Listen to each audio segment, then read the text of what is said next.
I'm Peter Wallace, host of the radio program Day One and author of Connected, You and God in the Psalms. Have you ever felt afraid even when surrounded by beauty? No matter where we are or what we're doing, we can always find plenty to be afraid of. And we yearn to be liberated from that prison of fear.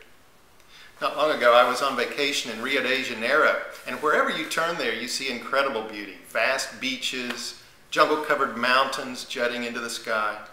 But it is also a place of poverty and need, and yes, fear.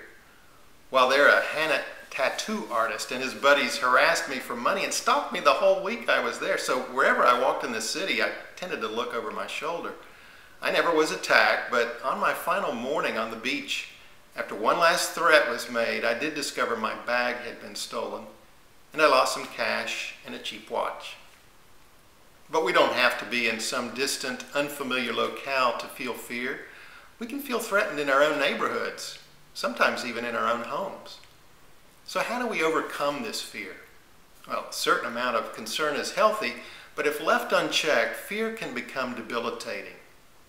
I've found that turning to the Psalms, the Hebrew hymn book in the Bible, can help us identify our emotions, find ways to express them, and connect with God in the process.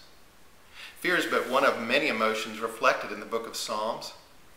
Well, let's consider this emotion of fear so we can better understand what we're afraid of, where we can feel safe, what fear can cost us, how we can deal with fear and experience peace as part of a community of faith.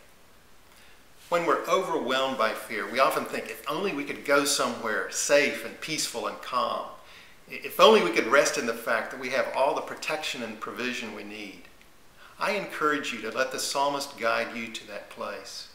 The Lord is my shepherd. I shall not want. He makes me lie down in green pastures. He leads me beside still waters. He restores my soul. He leads me in right paths for his name's sake. Even though I walk through the darkest valley, I fear no evil, for you are with me.